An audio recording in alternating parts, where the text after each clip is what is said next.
আসসালামু আলাইকুম রহমতুল্লাহ। দর্শক, আমাকে কিন্তু অনেকে বলেছিলেন যে ভাই, আপনি যেখানে থাকেন আমাদেরকে খালটা যে লাইভে দেখান, তো সেই খালটা কিভাবে পানি আসে এটা একটু দেখাবেন আমাদেরকে।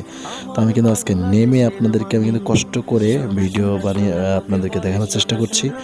আমি কিন্তু নেমে আজকে দেখাবো। আমি দেখেন এখন খালটা একদমই শুকনো। আমি একটু স্কিপ করার পরে আপনারা দেখতে পারবেন যে পানি আস্তে আস্তে পানি আসছে। এই দেখেন, আমি একটু স্কিপ করলাম, এই দেখেন পানি কিন্তু চলে আসছে, আমার পায়ে কিন্তু পানি বাজতেছে। এখন একটু আগে ফাঁকা দেখছেন, এখন কিন্তু পানি আমার পায়ে বাজতেছে। তো আরেকটু আপনারা যদি ধৈর্য সহকারে ভিডিওটি দেখেন, ভিডিওটি বেশি লম্বা হবে না ইনশাল্লাহ। আমি স্কিপ করেছি ভিডিও। দেখেন আপনারা যে কিভাবে পানিটা আসে এবং কত দূর পর্যন্ত পানি আসে, ঠিক আছে? তো আমি কষ্ট করে কিন্তু আজকে রোদের মধ্যে 36 ডিগ্রি সেলসিয়াস তাপমাত্রা চলছে। তো সেই অবস্থায় কিন্তু আজকে ভিডিওটি তৈরি করছি। দেখেন আমি আরেকটু স্কিপ করলাম, করার পরে কিন্তু দেখতে পাচ্ছেন আপনারা এখানে কিন্তু অলরেডি এই দেখেন আমি আরেকটু স্কিপ করলাম। দেখেন পানি কিন্তু অনেকটাই চলে আসছে, তখন ফাঁকা ছিল। আমি কিন্তু এখন একটা পাতা ছাড়ার পরে দেখেন পানিটা স্রোত কীভাবে আসতেছে পানিটা নদীর থেকে। এই দেখেন আমি কিন্তু পাতা এখন একটা ছাড়ছি। তো দেখেন পানির পাতাটা কীভাবে যাচ্ছে, তো কীভাবে পানির স্রোতটা আসতেছে আপনারা দেখতেছেন, নদীর থেকে কীভাবে স্রোত আসতেছে। তো এই হচ্ছে অবস্থা। আমি কষ্ট করে পানিতে নেমে কিন্তু আপনাদেরকে ভিডিও বানাচ্ছি। আপনি একটু অবশ্যই সাপোর্ট দেবেন আমি আশা করছি। দেখেন এক ভাই কিন্তু নৌকা ঠেলে নিয়ে যাচ্ছে, অর্থাৎ নৌকা কিন্তু এখন কিন্তু চালানো যাচ্ছে না, উঠলেই কিন্তু এখন নৌকাটা ডেবে যাবে, অর্থাৎ মাটির সাথে লেগে যাবে বলেই সে ঠেলে নিয়ে যাচ্ছে নৌকাটা।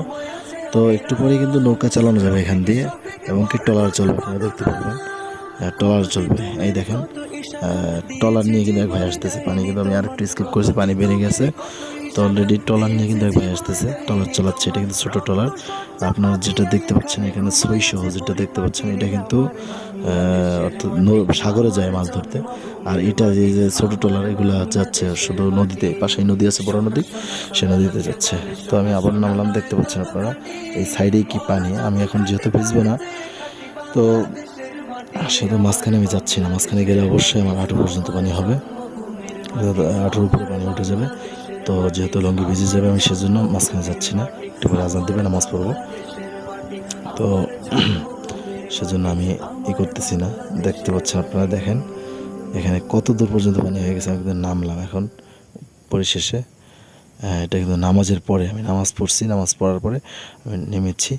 তো পানি কিন্তু এক পর্যায়ে আমার উপরে উঠে যায়, মানে অর্থাৎ আমি কিন্তু তলিয়ে যাই, এত পানি আসে। তবে এতক্ষণ পর্যন্ত অপেক্ষা করা হয়নি, এই জন্য আন্তরিকভাবে দুঃখিত, আমি এত অপেক্ষা করতে পারিনি।